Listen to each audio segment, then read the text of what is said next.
Hello मेरे प्यारे दोस्तों, आप सभी को नमस्कार। आज हम 10वीं कक्षा के एनसीईआरटी गणित के एक्सरसाइज 1.2 का शुरुआत करने जा रहा हूं। उसमें क्वेश्चन नंबर 1 को मैं यहाँ पर क्वेश्चन लिख दिया हूं। आप लोग भी कॉपी पेन लीजिए और किताब सामने रखिए। पहला सवाल का कहना है कि निम्नलिखित संख्याओं को अभाज्य गुणनखंड के गुणनफल के रूप में व्यक्त कीजिए। बस इसका अभाज्य गुणनखंड करना है और गुणनफल के रूप में व्यक्त करना है।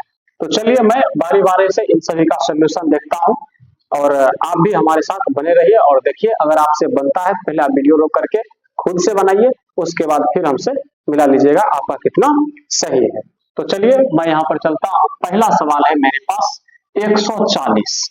140 है तो यहाँ 140 का अभाज्य गुणनखंड आप इस तरह से कीजिएगा। 140 का आप इस तरह से रफ में कहीं भी एलसीएम कर लीजिएगा। उधर मैं उसको फिर से मिटाते चलूंगा बार बार। 140 का मैं इधर रफ करता हूं तो यहाँ पर हो जाएगा 140 का रफ कैसा, यहाँ 2 से यहाँ हो जाएगा 70 दूनी 140, फिर 2 से हो जाएगा 35 दूनी 70, फिर 5 से हो जाएगा 5 सत्ते 35, फिर 7 से हो जाएगा 1। इस हिसाब से हमें ये मिला। तो इसका मतलब है कि 140 का अभाज्य गुणनखंड कुछ और नहीं, 2 कितना बार मिल रहा है, 2 बार। तो ये हो जाएगा 2 के पावर 2 गुना 5 एक बार मिल रहा है, बस केवल 5 लिख दीजिए। और बाद क्या मिल रहा है, 7, तो यहाँ 7 लिख लीजिए। तो एक नंबर का जो सोल्यूशन कर रहे हैं ये आंसर हो गया। अब 2 नंबर का क्या कहता है, 2 नंबर का कहना है 156। आप 156 का इसी तरह से अभाज्य गुणनखंड तोड़िए, रफ में करेंगे तो 156 का तोड़ेंगे तो क्या हो जाएगा, देखिए 156 का हो जाएगा 2 से, यहाँ पर 7 दूनी 14, एक बची उधर से हटा देंगे, 8 दूनी 16, फिर 2 से 3 दूनी 6 और यहाँ पर हो जाएगा कितना, 9 दूनी 18 और फिर 3 से देंगे तो 13 39 होता है, फिर 13 ये बार में लगेगा 1। तो 156 156 बराबर मैं लिख सकता हूं क्या क्या, 2 2 बार है, 2 का पावर 2 अर्थात 2 का स्क्वायर गुना 3 गुना 13, यही इसका आंसर हो जाएगा। क्योंकि अभाज्य गुणनखंड के गुणनफल के रूप में केवल व्यक्त करना है, तो अभाज्य गुणनखंड के गुणनफल के रूप में मैं केवल व्यक्त करते हुए जा रहा हूं। अब उसके बाद है 38 25। 38 25 का मैं करता हूं। 38 25 का क्या हो जाएगा, देखिए इसका रफ मैं इसको मिटा देता हूं, पहले वाला इसका मैं किया तो देखिए यहाँ पर क्या हो जाएगा, 38 25 यहाँ पर हो जाएगा 38 25 का। सबसे पहले अगर लास्ट में 5 दिख रहा है तो पहले 5 से लगाइए, तो यहाँ पर हो जाएगा 5 से, तो यहाँ पर हो जाएगा 5 सत्ते 35, 3 बच गया, यहाँ 5 छके 30 और यहाँ पर हो जाएगा 5 25। फिर 5 से ही लगाइए, तो 5 से लगाएंगे तो 5 एकम 5 और यहाँ से दे देंगे तो ये हो जाएगा 5 25 और यहाँ हो जाएगा 5 3 15। अब यहाँ पर 153 हो गया, तो इसको चेक करेंगे ये किससे जाएगा, 153। तो आप 5 के बाद जाइएगा उधर 7 पर, तो 7 से 7 दूनी 14 13, 7 से नहीं लग रहा, तो इसका मतलब है कि उधर 7 से नहीं लग रहा, 3 से नहीं लगा, 3 से लग रहा, 3 से लग जाएगा, सॉरी 3 से लग जाएगा, 3 5 15, 3 एकम 3, फिर 3 से लग जाएगा, 3 एकम 3 और 2 5 होता है तो 2 यहाँ से हटाइएगा, 3 सत्ते 21। यानी कुल मिला के ये कहना है कि यहाँ जो मिल रहा है, पहले मैं थोड़ा सा छोटी को बाद थोड़ा उससे बड़ी फिर इसको मैं लिखूंगा। यहाँ 17 से लग रहा था, 17 से लगा दीजिए 1 हो जाएगा। तो यहाँ पर जो है 38 25 बराबर क्या मिल रहा है, 3 का पावर 2 गुना 5 के पावर 2 गुना 17, यही इस सवाल का आंसर हो गया। अब 4 नंबर में क्या कहता है, आप लोग मिलाते जाइए और वीडियो को पॉज करके रोकिए, पहले खुद से बनाइए, उसके बाद जो है आप जो है वहां पर मिला लीजिएगा। अब चलिए हम आगे बढ़ते हैं। आगे है मेरे पास सवाल 5005 का क्या होता है। मैं इस रफ को यहाँ से मिटा देता हूँ, आप लोग समझ गए हैं, आपको रफ करना अनरफ ये जो है ये करने के लिए आना चाहिए, वो अभाज्य गुणनखंड तभी कुछ हो पाएगा। तो यहाँ हो जाएगा 5005 का मैं इधर हल कर लेता हूँ तो ये 5 से लग जाएगा, 5 एकम 5, 0 0, ये 5। फिर उसके बाद आगे सॉरी यहाँ पर हो जाएगा 1, फिर आगे यहाँ पर आगे क्या कहता है कि 1 हो जाएगा यहाँ पर, गलती से पड़ गया था 5। अब आगे यहाँ पर कहता है कि इसका चेक कर लेता हूँ 7 से, क्योंकि 6 से तो लगेगा नहीं, सम संख्या है। तो यहाँ पर ये 7 से चेक करता हूँ तो 7 एकम 7, 3 10 होता है, फिर 3 7 एकम 7, फिर 3 बचेगा, 7 से नहीं लगेगा। 11 से चेक करते हैं, 11 से तो 11 नमा 99, फिर 11 से तो लग रहा है, 11 नमा 99 ये है 100, एक यहाँ से हटा देंगे, 11 एकम का। अब यहाँ है 91, 91 किसी पहरा में है तो जी है, तो यहाँ है 13 7 91, 7 से भी तो लग रहा था, इस हिसाब से 7 से मैं कहा गलती किया, 7 एकम 7, 7 3 10, 3 याद देंगे तो फिर और 30 हो रहा था, 7 चौक 28, 7 से भी लग रहा था, मैं थोड़ा सा सोचने में मिस्टेक कर दिया, खैर कोई नहीं, फिर भी तो वही मिला लास्ट में, तो यहाँ 7 से भी लग रहा था। तो पहले मैं छोटा लिखता हूँ 5, फिर लिखूंगा 7, फिर लिखूंगा 11, फिर लिखूंगा 13, यही इस सवाल का आंसर हो जाएगा। फिर उसके बाद 5 नंबर में कहता है 74 29, 74 29 का क्या हो जाएगा, आप लोग वीडियो पॉज करके पहले इसको बनाइए, फिर उसके बाद जो है आप मिलाइएगा। तो चलिए हम तो बनाते हैं, कंटिन्यू करते हैं। यहाँ पर देखिए आप लोग बना लिए होंगे तो मिला लीजिए। 74 29, 74 29 का क्या हो जाएगा, 74 29 में हम देख रहे हैं तो ये 3 से भी नहीं लग रहा है, ना 11 से लग रहा है, ना 7 से लग रहा है। तो चलिए दोस्तों, इसमें 17 से भाग लग रहा है, तो मैं 17 से पहले लगाता हूँ। तो यहाँ पर हो जाएगा 17 चौके 68 होता है, तो 4 बेर में लग जाएगा, क्योंकि 17 50 85 बड़ा हो रहा है। तो यहाँ है 74, उसमें 68 आप माइनस कीजिएगा, तो यहाँ हो जाएगा 8 6 14। इसका मतलब है कि यहाँ पर ये 2, अब ये बन गया 62, तो 62 बन गया। तो 17 खोरा में देखिए उसके आसपास नजदीक में जाइए, 17 दूनी 34, 17 3 51, 17 चौके 68 हो जाता है, तो 17 3 51। अब यहाँ 51 घटा दीजिए तो 1 1 ये हो जाएगा, और उसके बाद यहाँ पर 9 उतर जाएगा, तो 17 7 19, 7 से 119 होता है, सरकारी स्कूल वाला पढ़ा आप लोग सीखे हैं। फिर उसके बाद यहाँ पर अब लग जाएगा 19 से, 19 दूनी 38 होता है, तो 43 में आप 38 घटा लीजिए, कितना बच रहा है, एक बचा दीजिए 13, तो यहाँ पर कितना हो जाएगा बताइए जल्दी से, तो यहाँ हो जाएगा 8 5 13। फिर उसके बाद यहाँ पर 7 उतर जाएगा, तो 19 3 57 होता है, फिर 23 से दीजिएगा तो एक बार में लग जाएगा, कोई दिक्कत नहीं। और यहाँ पर जो है ये 17 गुना 19 गुना 23 आ जाएगा, यही इस सवाल का आंसर होता है। विद्यार्थी होता है ना कि जब बनाने लग जाता है तो उसको लगता है कि अरे 2 से 3 से 5 से 7 से छोटा छोटा गुणनखंड टूट जाएगा, ये जब नहीं टूटने लगता है ना, कि यहाँ मेरे ऑफलाइन क्लास में बच्चा पूछने लग जाते हैं कि सर ये तो बन रहा है ना, अब बना, तो ऐसा नहीं, आपको दूर तक सोचना है, दूर तक, जब तक वो टूट नहीं जाता है आपको सोचते रहना है। तो चलिए मैं एक नंबर के सारे सवाल का मैं यहाँ पर आंसर जो है बता दिया, आप चाहें तो इसका नोट डाउन कर सकते हैं या स्क्रीनशॉट ले सकते हैं। मैं साइड होता हूँ, फिर अगले सवाल पर चलूंगा। तो चलिए दोस्तों, मैं अब आगे बढ़ता हूँ। कभी कभी बोर्ड एग्जाम में कुछ इससे अलग सवाल भी पूछने का उसका तरीका होता है, डायरेक्ट आपको अभाज्य गुणनखंड के गुणनफल के रूप में नहीं पूछ के कभी कभी ये पूछ लेगा कि जैसे अभी हम 140 का अगर निकालें तो 140 का क्या हो जाएगा, तो ये 2 से 70 अभी निकाले भी थे, ये 2 से 35 और ये 5 से 7 बार में और ये 7 से 1 बार में। तो 140 का अभाज्य गुणनखंड 2 के पावर 2 और 5 गुना 7, ये अभाज्य गुणनखंड के रूप में नहीं अगर पूछता है तो ऑब्जेक्टिव रूप में सिर्फ ये कहेगा कि 140 के अभाज्य गुणनखंड में 2 का पावर कितना होगा, पावर केवल पूछेगा तो पावर 2 बोलिएगा, या 5 का पूछता तो इसका पावर 1 होता, 7 का पूछता तो 1 होता, इस हिसाब से कभी कभी सवाल पूछ लेते हैं। तो चलिए मैं अब जो है आगे बढ़ता हूँ सवाल नंबर 2 पर। सवाल नंबर 2 पढ़ने से पहले यहाँ पर आपको कुछ नियम पढ़ना होगा, चलिए मैं उस चीज को देखता हूँ।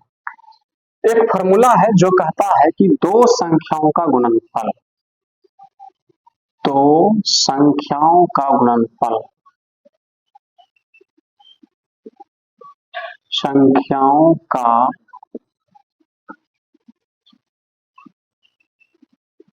गुणनफल बराबर होता है एच सी एफ गुने एल सी एम, अर्थात दो संख्याओं का गुणनफल बराबर मौसौ गुने लौसौ। तो यहाँ पर अब आगे कह रहा है कि जो दो संख्या का मैं एचसीएफ और एलसीएम निकालूंगा वो दोनों संख्या का गुणनफल जो होगा वो यहाँ पर एचसीएफ और एलसीएम के गुणनफल के बराबर होगा। मान लीजिए कि उसमें से कोई पहली संख्या जो होगा, पहली संख्या ए है और दूसरी संख्या जो है वो बी है, तो दोनों संख्या का गुणनफल ए गुना बी बराबर क्या हो जाएगा, एच सी एफ गुना एल सी एम। अगर मुझे पूछेगा पहली संख्या निकाले, यहाँ ए बराबर हो जाएगा एच सी एफ गुना एल सी एम बटे में दूसरी संख्या। अगर मुझे दूसरी संख्या पूछेगा तो मैं बोल सकता हूं एच सी एफ गुना एल सी एम बटे में पहली संख्या। इसी हिसाब से और भी वो पूछ सकता है कि बताइए एलसीएम निकाल दीजिए, दो संख्या दिल है और उसका एचसीएफ दिया है, तो यहाँ पर क्या हो जाएगा, अब मुझे एलसीएम निकालना है, एचसीएफ नीचे भेजना होगा, तो दोनों संख्या का गुणनफल बटे यहाँ एचसीएफ लिखना होगा। अगर वही मुझसे पूछता है कि एचसीएफ बताइए जब दोनों दो संख्या दिया है, या कभी कभी दो संख्या नहीं बोल के दोनों संख्या का गुणनफल दे देता है और पूछा हुआ है दो संख्या का गुणनफल इतना है और इसका एलसीएम इतना है, तो एचसीएफ क्या होगा। तो कभी कभी ये गुना आपको अलग अलग नहीं देगा, गुना करके दोनों संख्या दे, सवाल आपको गौर से पढ़ना पड़ेगा। तो एचसीएफ यहाँ बराबर क्या हो जाएगा, तो इसको एलसीएम को नीचे भेजना होगा, ए गुना बी बटे एलसीएम। इस हिसाब से आपको इधर जो है याद करने की कोई जरूरत नहीं, भूल जाइए, आपको केवल यही याद रखना है ये, या इसका हिंदी वर्जन में याद रखिए, दो संख्याओं का गुणनफल बराबर एचसीएफ गुना एलसीएम, क्योंकि इसी में मान रखेंगे और पुट करते चले जाएंगे, जो एक बचेगा उसका मान आ जाएगा। तो चलिए, अगर आपको ये नोट डाउन करना है तो आप नोट कर सकते हैं, मैं सवाल की ओर बढ़ूंगा अब आगे, तब तक आप इसको नोट डाउन कीजिए। तो चलिए दोस्तों, मैं दूसरा सवाल जो है करता हूं, क्या कहता है, पूर्णांकों के निम्नलिखित युग्मों के एचसीएफ और एलसीएम ज्ञात कीजिए। यानी 2 नंबर में जो सवाल कह रहा है वो यहाँ पर एक्सरसाइज 1.2 के 2 नंबर में कह रहा है कि एचसीएफ भी ज्ञात करना है और एलसीएम भी ज्ञात करना है। उसके लिए क्या शर्त है, ज्ञात कीजिए तथा इसकी जांच कीजिए। जांच करने के लिए क्या कह रहा है, किस चीज पर जांच करना है, तो वही जो अभी मैंने बताया था, दो संख्याओं का गुणनफल बराबर एचसीएफ गुना एलसीएम, इसी पर जांच करने के लिए। तो चलिए सवाल की ओर चलते हैं। पहला सवाल है 26 और 91। तो पहला सवाल है, यहां पर मैं लिख लेता हूं, पहला सवाल 26 और 91, यही सवाल है। तो आप सबसे पहले एलसीएम और एचसीएफ निकालने के लिए इसका अभाज्य गुणनखंड के गुणनफल के रूप में व्यक्त कीजिए। तो यहाँ 26 बराबर क्या लिख सकता हूं, तो कहिएगा सर 2 गुना 13 लिख सकते हैं, 13 दूनी 26 होता है, अब तो टूटेगा नहीं। फिर 91 को मैं क्या लिख सकता हूं, इसको लिख सकता हूं 7 गुना 13, 13 सत्ते 91 होता है। तो एचसीएफ यहाँ क्या हो जाएगा, एचसीएफ हो जाएगा जो दोनों में मिला वो आएगा, यानी 13 आएगा। अब एलसीएम क्या हो जाएगा, एलसीएम हो जाएगा यहाँ पर जो दोनों मिलेगा उतरे करेगा, और अलावा जो बचा उस सब आएगा, अर्थात ये दोनों मिला तो 13 यहाँ आएगा, अर्थात एचसीएफ आएगा, और ओकर बाद जो बचा 2 भी आएगा, 7 भी आएगा और 13 भी आएगा, और इस तरह से एलसीएम का जो आंसर आ जाएगा वो कितना आ जाएगा। तो देखिए क्या होता है, 13 सत्ते 91, अभी गुणा करवे किए 13 सत्ते 91, और 91 में आप 2 से यहाँ पर मल्टीप्लाई कीजिएगा, तो 2 एकम 2 और 9 दूनी 18, यानी 182 आ जाता है। तो एलसीएम का जो आंसर आया वो कितना आ गया 182। फिर आगे इसका पूछा है कि जांच कीजिए, तो मैं यहां लिखता हूं जांच।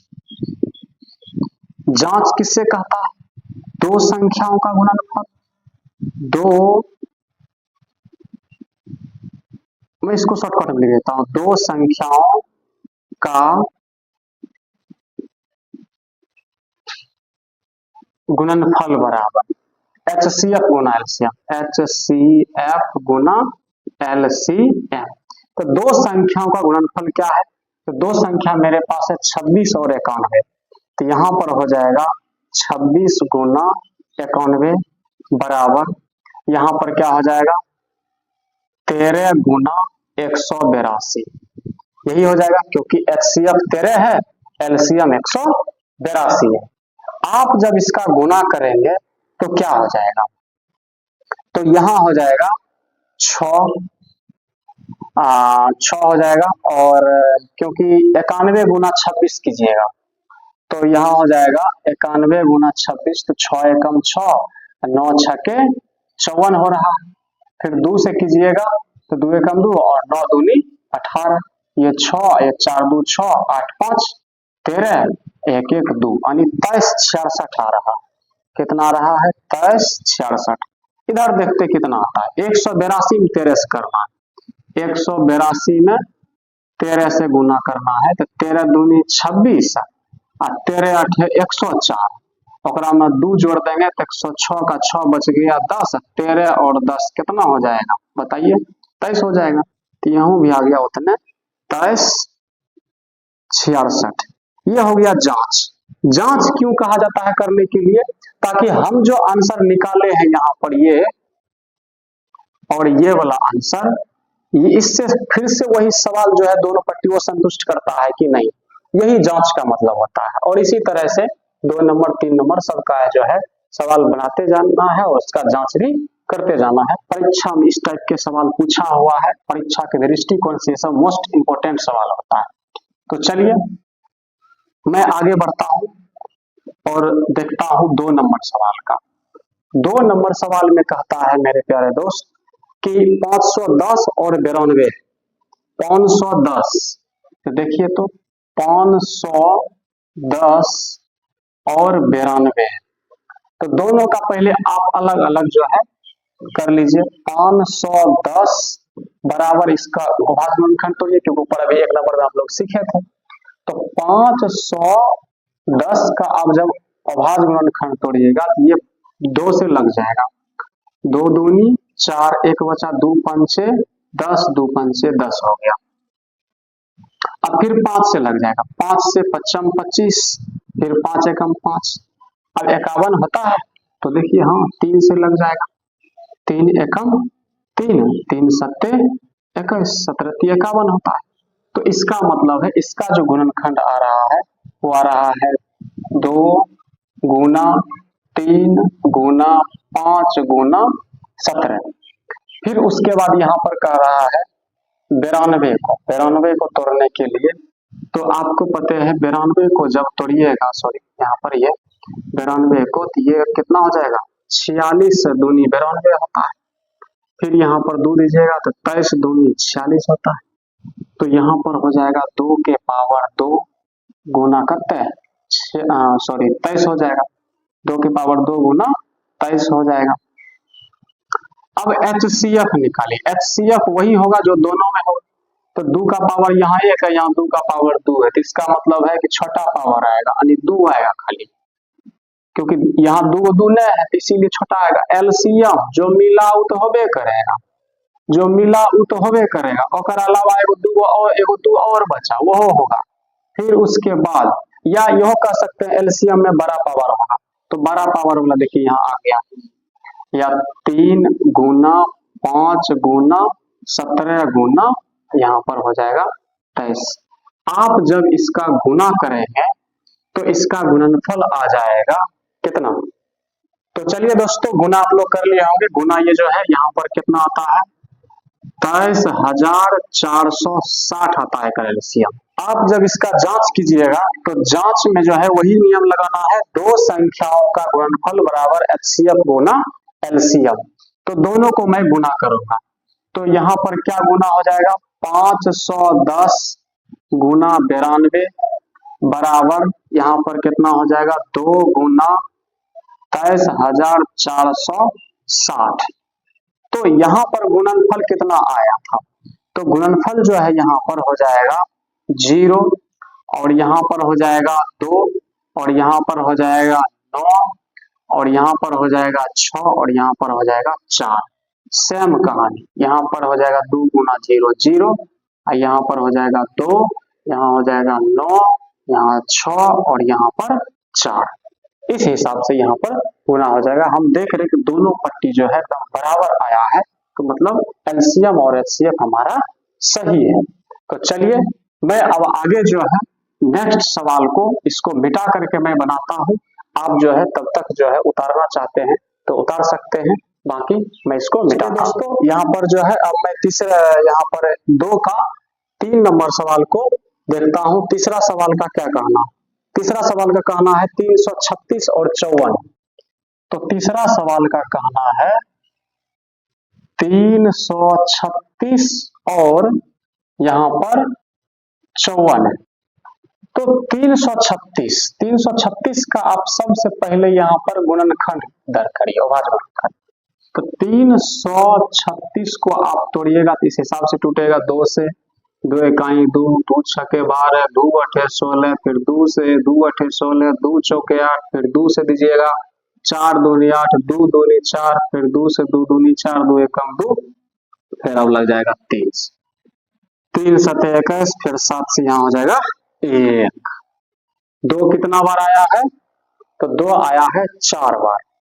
तो देखिए यहाँ 2 का पावर कितना हो जाएगा, 4 गुना 3 एक बार है, 7 एक बार है, तो यहाँ हो जाएगा 3 गुना 7। यह उसका अभाज्य गुणनखंड हो गया। अब मैं यहाँ पर 54 का निकालता हूँ। 54 का क्या हो जाएगा, तो 54 का अगर अभाज्य गुणनखंड निकाले मेरे प्यारे दोस्त तो हो जाएगा यहाँ पर 54, 2 से देंगे 27 दूनी 54, फिर 3 से देंगे 9 तिया 27, फिर 3 से देंगे 3 तिया 9, फिर 3 से देंगे 1। तो ये मिला 2 गुना 3 के पावर 3 बार मिला।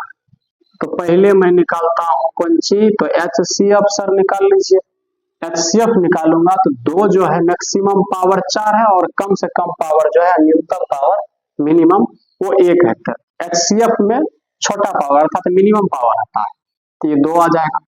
3 का पावर यहाँ 1 है तो 3 आ जाएगा, अर्थात एचसीएफ मिला मेरे को 6। ये आंसर हो गया। फिर आगे जो है यहाँ पर एलसीएम निकालूंगा। तो एलसीएम के लिए क्या करना होगा, एलसीएम के लिए मैक्सिमम पावर लेना होता है। तो इन दोनों में मैक्सिमम पावर ये है तो 2 का पावर 4 हो गया। इन दोनों में मैक्सिमम पावर है 3 के पावर 3 ये, और जो बचा खुचा वो लोग हमेशा सब आ जाएगा। तो अब इसका गुना कीजिए आप लोग, देखिए कितना आता है। तो ये जो गुना है यहाँ पर 2 के पावर 4, 2 दूनी 4, 2 8, 2 16, अर्थात 16 गुना 3 तिया 9 तिया 27 गुना 7 कीजिएगा तो कितना मिल जाएगा, देखिए यहाँ ध्यान से, ये मिल जाएगा 30 24। कितना मिल जाएगा, 30 24। आप लोग गुना किए होंगे तो गुना आप अपना मिला लीजिए।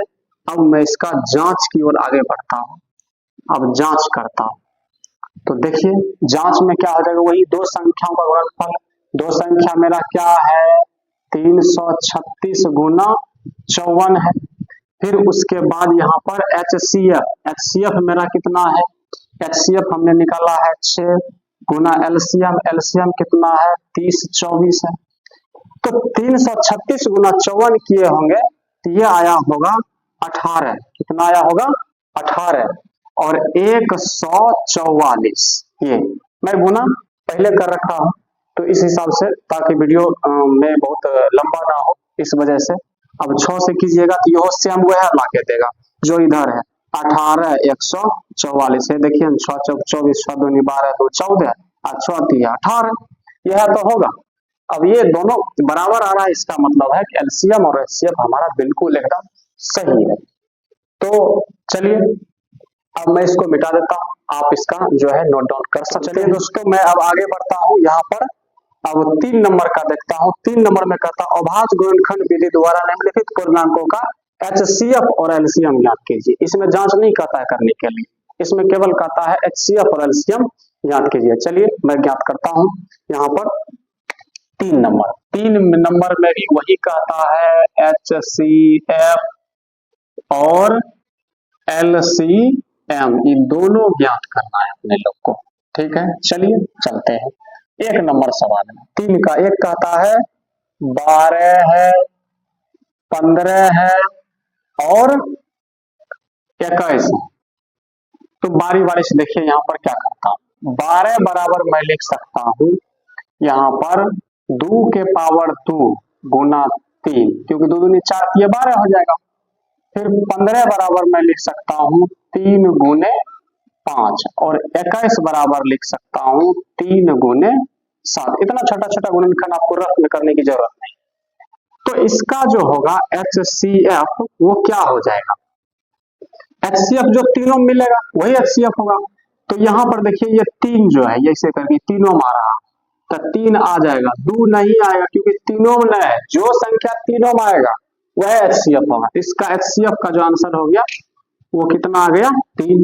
अब मैं चलता हूं LCM की ओर। तो LCM क्या हो जाएगा, LCM जो मिलेगा वो, जो नहीं मिला वो सब है हो जाएगा। इसका मतलब 2 तो आएगा ही आएगा, 2 के पावर 2 गुना 3 सब में था तो कोई एगो 3 आ जाएगा। फिर उसके बाद यहाँ पर हो जाएगा 5 गुना, फिर यहाँ हो जाएगा 7। तो कितना हो जाएगा यहाँ पर ध्यान से देखिए। तो यहाँ पर मैं दिमाग लगा सकता हूँ कि मेरे प्यारे दोस्तों यहाँ पर एगो 2 है, यहाँ पर एगो 5 है, तब 5 दूनी 10 तो ये नहीं हो गया, नहीं हो गया। यहाँ देखो 2 बच गया था, 7 या 21 दूनी 42, यानी 420 आ रहा है। कितना आ रहा है 420 आ रहा है, यही इसका आंसर हो गया। चलिए मैं दूसरा सवाल की ओर आगे बढ़ता हूँ। दूसरा सवाल का कहना है कि 17, 23 और यहाँ पर है 29, यही है दूसरा नंबर का सवाल। ये 2 नंबर का जो सवाल है, 2 नंबर का यही कहना है, 2 नंबर का कहना 17, 23, 29। चलिए 17 बराबर आप क्या लिख सकते हैं, 17 बराबर 1 गुना 17 लिख सकते हैं। 23 बराबर क्या लिख सकते हैं 1 गुना 23 और 29 बराबर लिख सकते हैं 1 गुना 29। मैंने ऐसा क्यों किया, क्योंकि ये सब का सब जो है ये अभाज्य संख्या है, और अभाज्य संख्या का कोई आप पीछे पढ़ रखे हैं, नहीं पढ़े हैं तो जल्दी से आकर के आप पहला वीडियो देखिए और वहां पर आपको समझ में आ जाएगा। अभाज्य संख्या वैसी संख्या जिसमें एक तथा स्वयं को छोड़कर किसी अन्य संख्या से भाग नहीं लगता है या जिसका गुणनखंड नहीं होता है, तो एक तो गुना कर सकता हूं वही होता है। तो इसका मतलब है एक HCF कुछ और में 1 को मान आ रहा है, इसका HCF हो गया 1। अब यहाँ पर मैं इसका अगर LCM निकालू, क्या निकालू LCM क्या हो जाएगा 17 गुना 23 गुना 29 और इसका गुणनफल आप कीजिएगा, तो करिए गुणनफल, देखिए कितना आता है 11, 33, 9। मैं इसका गुणनफल पहले से कर रखा हूं इसीलिए मैंने ये लिख दिया, तो इसका ये आंसर हो जाएगा, कोई दिक्कत नहीं। आप इसको नोट डाउन करना चाहते हैं तो नोट डाउन कर लीजिए, बाकी जो है मेरे पास जगह है तो इसीलिए मैं कंटिन्यू करता हूं यहाँ से। 3 नंबर का सवाल है इसी जगह। 3 नंबर सवाल का कहना है 336 और 54, 3 नहीं सॉरी मैं गलत पढ़ लिया। 3 नंबर का सवाल यानी 8, 9 और 25 है, 8 है, 9 है और 25 है। तो 8 बराबर आप लिख सकते हैं वही, कुछ नहीं, 2 का पावर यहाँ पर 3। 9 बराबर आप लिख सकते हैं 3 का पावर यहाँ पर 2 और 5 बराबर 25 बराबर लिख सकते हैं 5 के पावर 2। 5 25 3 3 9, इससे ज्यादा आप कुछ नहीं कर सकते। और बहुत ज्यादा गुना वही 1 है, क्योंकि सब में तो मिल नहीं रहा है, नहीं मिल रहा है, तो इसका HCF मेरे प्यारे दोस्त कितना आ जाएगा 1। और LCM का जो बात कीजिएगा इसमें लॉजिक लगा के गुना कीजिएगा तो मजा आ जाए। जैसे मान लीजिए कि यहाँ पर है 25 है, तो 25 8 कितना होता है 25 चौके 100, तो 25 8 200। अब 200 गुना 9 कीजिएगा तो यहाँ पर कितना हो जाएगा 1800, कितना आ जाएगा 1800। तो इसका LCM आ गया कितना 1800। तो इस तरह से मैं यहाँ पर यहाँ 1 नंबर, 2 नंबर और 3 नंबर के हिसाब को 1 बाय 1 हल करते चला गया। और यहाँ पर आपको जो है हमारा वीडियो कैसा लगता है आप कमेंट में जरूर बताइए, और आप चैनल पर नए हैं तो चैनल को यार जरूर से जरूर सब्सक्राइब कर दीजिए, बहुत मेहनतें लगती है। अब उसके बाद यहाँ पर आगे जो है मैं अगली क्लास में आपसे मिलूंगा, और वहां पर कंटिन्यू ये तीसरा क्वेश्चन के बाद में चौथा, पांचवा, छठा जो भी क्वेश्चन होगा उसको मैं बताऊंगा। तो आज के लिए मैं क्लास यही रखता हूँ, आगे मैं नेक्स्ट क्लास में मिलता हूँ। धन्यवाद।